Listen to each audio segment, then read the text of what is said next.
Israel என்ன சொல்லுது என்று சொன்னால் அமெரிக்காவை பார்த்து உங்கள்கிட்ட வந்து 13,600 கிலோ எடையுள்ள ஒரு குண்டு ஒன்று வச்சுக்கிறீங்க தானே, அந்த குண்டை கொண்டு வந்து ஈரானுக்கு மேலே போடுங்க. அப்படி போட்டு விட்டீங்கன்னு சொன்னால் ஒரு பிரச்சனையுமே இல்லை, எல்லாமே முடிஞ்சுது, ஈரான்ட கதையே முடிஞ்சுது, நாங்கள் எல்லாரும் பாதுகாப்பாக இருக்கலாம், இஸ்ரேலுக்கு எந்த விதமான பிரச்சனையுமே இல்லை, மத்திய கிழக்கே வந்து அமைதியாக இருக்கும், அந்த குண்டை மட்டும் கொண்டு வந்து போடுங்கய்யான்னு சொல்லி இஸ்ரேல் கெஞ்சாத குறையாக கெஞ்சி கொண்டிருக்குது. ஆனால் அமெரிக்கா என்ன செய்யுது, அப்போ போடுவன் இப்போ போடுவன் வரமாட்டேன் என்று சொல்லி இப்போ கடைசியாக 2 கிழமை டைமில் வந்து நிற்கிது. எனவே அமெரிக்காவுக்கு அந்த குண்டை கொண்டு வந்து போகிற நோக்கம் இருக்கிற மாதிரியே தெரியலை. எதுக்காக அமெரிக்கா பின்னடிக்குது, எதுக்காக ட்ரம்ப் வந்து பின்னடிக்கிறார்னு சொல்லி நான் ஏற்கனவே ஒரு காணொலியில் வந்து ஃபுல்லாக விளங்கப்படுத்தியிருக்கிறேன். அந்த காணொலியை வந்து நீங்கள் பார்த்துருப்பீங்கன்னு நினைக்கிறேன். பார்க்காட்டி அதனுடைய லிங்க் வந்து கீழே முதலாவது கமெண்ட்ஸில் போட்டு பின் பண்ணி விட்டுருக்கேன். அதை மறக்காமல் பாருங்க, எதுக்காக அமெரிக்கா பின்னடிக்குதுன்னு சொல்லி. சரி, இப்படியான ஒரு சிச்சுவேஷனில் அமெரிக்கா மனம் மாறி டொனால்ட் ட்ரம்ப் அவர்கள் ஒரு அதிரடியான முடிவெடுத்து அந்த குண்டை கொண்டு வந்து ஈரானுக்கு மேலே போடினம் என்று வச்சுக்கொள்வோம். போடுறதுக்கு ஒத்துக்கொண்டிருக்கிறோம். அந்த B-2 என்று சொல்லப்படுற அந்த ராட்சச விமானத்தில் அந்த MOP என்று சொல்லப்படுற 13,600 கிலோ எடையுள்ள அந்த குண்டை கொண்டு வந்து ஈரானுக்கு மேலே போட்டால், அதுலேயும் பார்த்தீங்கன்னு சொன்னால் அந்த ஃபோர்டோன்னு சொல்லப்படுற இடத்துலாம் கொண்டு வந்து போடணும்னு சொல்லி இஸ்ரேல் அடம் பிடிச்சி கொண்டு நிற்கிது. ஒருவேளை அமெரிக்கா கொண்டு வந்து அந்த குண்டை போட்டால் அதோட எல்லா பிரச்சனையும் முடிஞ்சிடுமா? அமெரிக்கா நினைச்சதெல்லாம் நடக்குமா? இஸ்ரேல் நினைச்சதெல்லாம் நடக்குமா? இது அமெரிக்காவுக்கு வெற்றியாகுமான்னு கேட்டால் அதுதான் மிகப்பெரிய கேள்விக்குறி. எனவே இந்த காணொலியில் நாங்கள் என்ன பார்க்க போகிறோம்னு சொன்னால், ஒருவேளை உண்மையிலேயே அமெரிக்கா கொண்டு வந்து அந்த குண்டை போட்டால் என்ன நடக்கும், அதுக்கு பின்னால் நிறைய பிரச்சனைகள் இருக்குது. ஒன்றொன்றாக இந்த காணொலியில் ஆய்வு செய்ய போகிறோம். தமிழடியான் வேர்ல்டு யூடியூப் சேனலுக்கு உங்கள் அனைவரையும் வருகவென அன்புடன் வரவேற்கின்றேன். இன்று ஜூன் மாதம் 20ஆம் தேதி 2025ஆம் ஆண்டு வெள்ளிக்கிழமை. இதுபோன்ற உலக செய்திகளையும் ஆய்வுகளையும் தெரிந்து கொள்ள தமிழடியான் யூடியூப் சேனலை மறக்காமல் சப்ஸ்கிரைப் பண்ணுங்கள். ஈரானில் பார்த்தீங்கன்னு சொன்னால் அணு ஆராய்ச்சி மையங்கள் நிறைய இடங்கள்ல இருக்குது. அதே மாதிரி யுரேனியத்தை தோண்டி எடுக்கிற அந்த யுரேனிய சுரங்கங்கள், இந்த மாதிரியான விஷயங்கள் நிறைய இடங்கள்ல இருக்குது. ஈரான் முழுவதுமே இருக்குது. இப்போ நீங்கள் பக்கத்தில் பார்க்குற இந்த மேப்பில் சொல்லப்பட்டிருக்கிறபடி யுரேனிய சுரங்கங்கள், அணு ஆயுத மையங்கள் என்று சொல்லி நிறைய விஷயங்கள் ஈரானில் இருக்குது. ஆனால் இப்படி நிறைய இடத்துல இருந்தாலுமே கூட இஸ்ரேலுக்கு மிகப்பெரிய தலைவலியாக இருக்கிறது இந்த ஃபோர்டோ என்று சொல்லப்படுற இடம். அந்த ஃபோர்டோ எங்கே இருக்குன்னு பார்த்தீங்கன்னு சொன்னால், தலைநகர் தெஹ்ரான் இருக்குது தானே, அதிலிருந்து கனதூரத்திலையும் இல்லை, ஒரு 90 கிலோமீட்டர் தூரத்தில் இருக்குது ஒரு மலைப்பகுதி, மிக பிரம்மாண்டமான மலைப்பகுதி. ஆனால் இங்கே இருக்கக்கூடிய அணுமின் நிலையம் எங்கே இருக்குன்னு பார்த்தீங்கன்னு சொன்னால், அணு ஆராய்ச்சி மையம் எங்கே இருக்குன்னு பார்த்தீங்கன்னு சொன்னால், அந்த மலையை குடைஞ்சு 80 தொடக்கம் 90 மீட்டர் ஆழத்தில், மலைக்குள்ள 90 மீட்டர் ஆழத்தில் வந்து அந்த அணு ஆயுத மையம் வந்து அமைக்கப்பட்டிருக்குது. அதை வந்து யாராலும் நெருங்க முடியாது, யாராலும் தகர்க்கவும் முடியாது, நெச்சே பார்க்க முடியாது. என்னென்னு சொன்னால் அவ்வளவு பாதுகாப்பு. என்னென்ன பாதுகாப்பெல்லாம் அதை சுற்றி இருக்குன்னு பார்த்தீங்கன்னு சொன்னால், ஒன்று வந்து மலை, இயற்கையாக மலை இருக்குது, மலை ஒரு பாதுகாப்பு. இரும்பால் செய்யப்பட்ட இரும்பு அடுக்குகள், அதாவது இரும்பை எடுத்து அதை உருக்கி மிக பிரம்மாண்டமான தட்டுக்களாக வார்த்தெடுத்து அதெல்லாத்தையும் கொண்ட ஷீல்டு மாதிரி போட்டு அது 2வது அடுக்கு. அடுக்குகளை பார்த்தீங்கன்னு சொன்னால் மிக தட்டிப்பான கொங்குரீட் அடுக்குகள், அதெல்லாம் கட்டி அதுக்கு பிறகுதான் இந்த அணுமின் நிலையம், அணு ஆராய்ச்சி நிலையம் வந்து அமைக்கப்பட்டிருக்கிறது. அதில் பார்த்தீங்கன்னு சொன்னால் இப்போ நீங்கள் பார்க்குற படத்தில் இதுதான் அதனுடைய மேல் பகுதி, அதாவது விமானத்திலிருந்து எடுக்கப்பட்ட பகுதி. இதில் பார்த்தீங்கன்னு சொன்னால் 10 இடத்துல வந்து என்ட்ரன்ஸ் போட்டு காட்டியிருக்கணும். அதே மாதிரி பார்த்தீங்கன்னு சொன்னால் அங்கால ஒரு பெரிய ஒரு ஹோல் ஒன்று இருக்குது, மிகப்பெரிய ஒரு மண்டபம் ஒன்று இருக்குது. அதுக்குள்ளே தான் இருந்து இந்த விஞ்ஞானிகள் எல்லாம் இருந்து ஆய்வு செய்வினம். அதாவது வந்து யுரேனியத்தை வந்து என்ரிச் பண்ணுறது சொல்கிறது, அதாவது வந்து செறிவூட்டு என்று சொல்கிறது. இந்த மாதிரியான வேலைகள், அந்த ஆப்ரேட்டிங் எல்லாமே வந்து அங்கே தான் இருக்குது அந்த மண்டபத்துக்குள்ளே. இங்கே பின்பக்கம் பார்த்தீங்கன்னு சொன்னால் இன்னும் ஒரு இடத்துல வந்து அங்கேயும் ஒரு விதமான ஆப்ரேஷனோடு நடக்கும். அதாவது இந்த யுரேனியத்தை எடுத்து அதை என்ரிச் பண்ணுறது, தமிழில் சொல்கிறது செறிவூட்டுன்னு சொல்லி. இந்த செறிவூட்டுற அந்த ப்ரோசஸ் வந்து ஒரு மிகப்பெரிய ப்ரோசஸ். அதை வந்து நாங்கள் ஒரு தனியொரு வீடியோவில் வந்து ஃபுல்லாக விளங்கப்படுத்தலாம், எப்படி எடுத்து என்ன செய்யணும்னு சொல்லி. இப்போ மண்ணுக்குள்ளே இருந்து யுரேனியத்தை தோண்டி கையில் எடுத்தால் அந்த யுரேனியம் ஆபத்தானது இல்லை, அதை நீங்கள் கையில் வச்சுக்கலாம், அப்படி தூக்கி இந்த பாருங்க தான் யுரேனியம் காட்டலாம் நீங்கள் ஆட்களுக்கு. மண்ணுக்குள்ளே இருக்கக்கூடிய எந்த ஒரு கனிம வளமும் வந்து ஆபத்தானது இல்லை. ஆனால் அந்த ஒவ்வொரு கனிம வளத்தையும் எடுத்து அதை வந்து என்ரிச் பண்ணி அதை வேறு ஃபோமுக்கு மாற்றி அல்லது ஒன்றோட இன்னும் ஒரு கனிமத்தை சேர்த்து இந்த மாதிரியான வேலைகள் செய்யும்போது தான் அது ஆபத்தாக மாறுது. யுரேனியமும் அதே மாதிரி தான். யுரேனியத்தை வந்து மண்ணுக்குள்ளே எடுக்கும்போது எந்த விதமான பிரச்சனையுமே இல்லை. அதை வந்து செறிவூட்டல் வேலை செய்யும்போது, என்ரிச் பண்ணும்போது தான் அது பலவிதமான விளைவுகளை கொடுக்கும். அதிலிருந்து மின்சாரம் எடுக்கலாம், மருத்துவ தேவைகளுக்கு பயன்படுத்தலாம். இந்த ரேடியோலஜி என்று சொல்லுவோம் தானே, அந்த மாதிரியான மருத்துவ தேவைகளுக்கு பயன்படுத்தலாம்.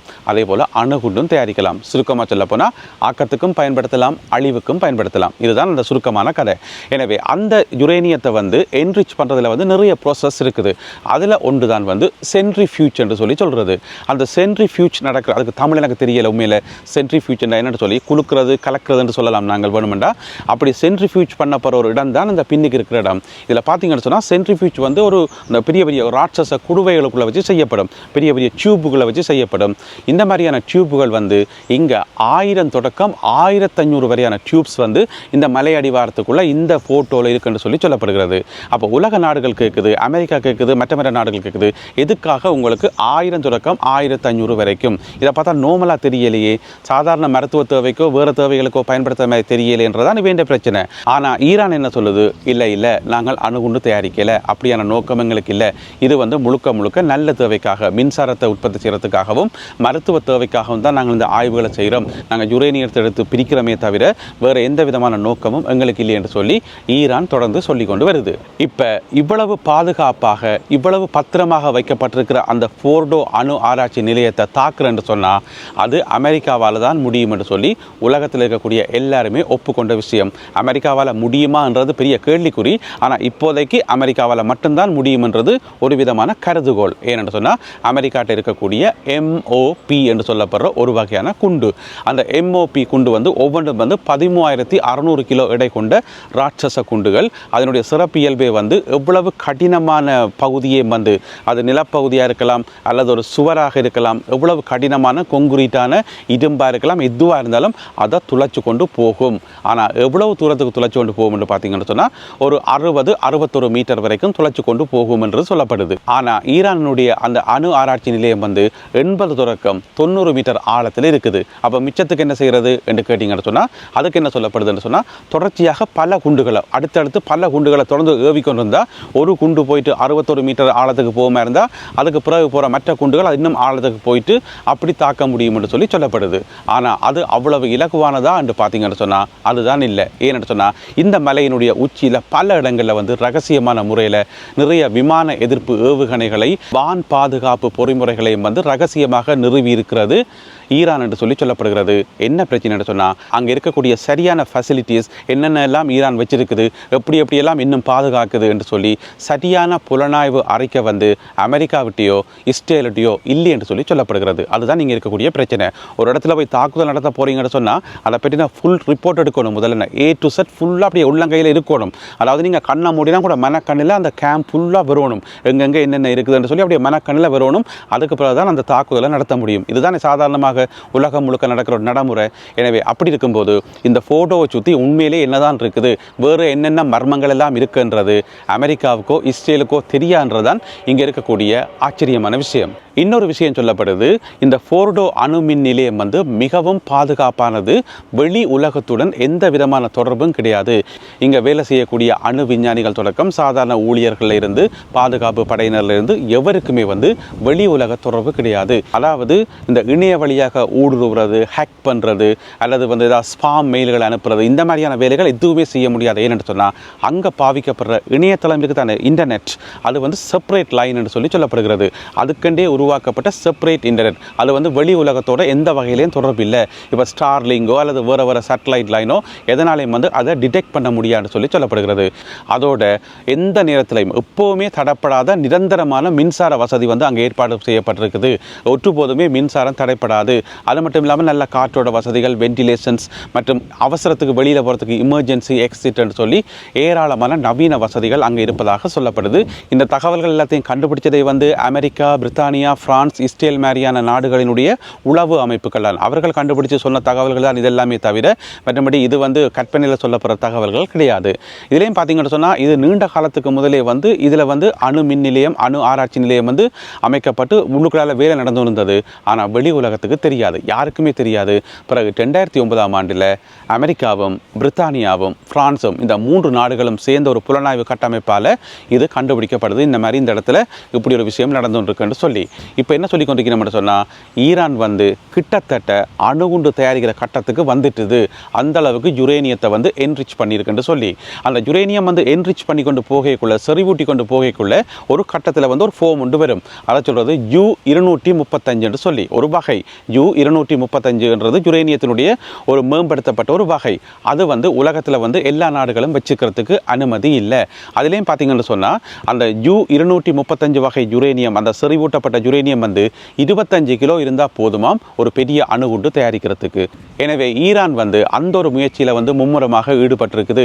இன்னும் 2 கிழமை விட்டால் ஈரான் அணுகுண்டை தயாரிச்சிடும் என்று சொல்லி இஸ்ரேல் தலையாக அடிச்சு கொண்டிருக்குது. அமெரிக்கா கேட்கணுமே, அமெரிக்கா காலை பொத்தி கொண்டு பேசாமல் இருக்குது.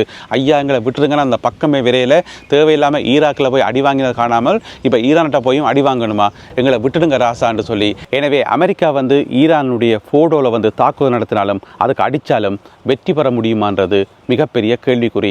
அது 100க்கு 100% உறுதிப்படுத்தப்பட்டது அல்ல. எனவே 100% ஷோர் இல்லாத ஒரு விஷயத்தில் வந்து அமெரிக்கா கால் வைக்க வேண்டியிருக்கும். அதுக்கு தான் இப்போ அமெரிக்கா வந்து தயங்கி கொண்டிருக்குது. சரி, ஒரு பேச்சுக்கு வந்து இஸ்ரேல் டென்ஷன் ஆகி அமெரிக்காவை பார்த்து, சரி நீங்கள் விராட்டி பரவாயில்ல, விராட்டி நீங்கள் பேசாமல் இருங்க, நாங்களே அடிக்கிறோம், நாங்களே பார்த்துக்கொள்கிறோம் என்று சொல்லி கிளம்பி இஸ்ரேல் தன்னிட்ட இருக்கக்கூடிய விமானங்களையும் தன்னிட்ட இருக்கக்கூடிய குண்டுகளையும் பயன்படுத்தி அந்த ஃபோர்டோவை தாக்க முடியுமா என்று பார்த்தா இஸ்ரேல்கிட்ட இப்போதைக்கு 2 வகையான குண்டுகள் இருக்குது. அதாவது நிலத்தை துளைக்கக்கூடிய மாதிரியான குண்டுகள் 2 வகையான குண்டு இருக்குது. அதில் ஒன்றினுடைய பேர் வந்து MK-84. இப்போ நீங்கள் பக்கத்தில் பார்க்குற MK-84 இது என்ன செய்யும் என்று சொன்னால் 11 மீட்டர் ஆழம் வரைக்கும் உள்ளுக்குள்ள சென்று தாக்கும். 11 மீட்டர், அவ்வளோதான் இதனுடைய கெப்பாசிட்டி. இந்த குண்டினுடைய எடை பார்த்தீங்கன்னு சொன்னால் கிட்டத்தட்ட 901 கிலோ என்று சொல்லப்படுகிறது. 901 கிலோ எடையுள்ள குண்டு MK-84 11 மீட்டர் வரைக்கும் உள்ளுக்குள்ளே போகும். எனவே அந்த அணுமின் நிலையத்தினுடைய வாசல் பகுதிக்கு தான் என்ட்ரன்ஸ், அதில் வேணுமெண்டா இந்த குண்டை கொண்டே போடலாமே தவிர அதுக்கு மேலே நிறைய வான் பாதுகாப்பு அமைப்பெல்லாம் இருக்குது, அதை மீறி அங்கே போக முடியான்னு சொல்லப்படுகிறது. ஒரு பேச்சுக்கு போட முடிஞ்சால் அந்த வாசலில் கொண்டே போட முடியும். சரி, இது MK-84. இதை விட இஸ்ரேல்கிட்ட வந்து இன்னும் ஒரு குண்டு ஒன்று இருக்குது, BLU-109.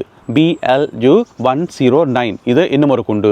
இது வந்து கிட்டத்தட்ட 35 மீட்டர் ஆழத்துக்கு போகுமாம். மண்ணுக்குள்ளே வந்து எவ்வளவு இறுக்கமான கொங்கிரீட்டாக இருந்தாலும் சரி தான், அல்லது இரும்பு சுவராக இருந்தாலும் சரி, அதை துளைச்சு கொண்டு 35 மீட்டர் வரைக்கும் இந்த குண்டு போகும் என்று சொல்லப்படுகிறது. எனவே இந்த குண்டை போட்டு கூட பிரயோசனம் இல்லை.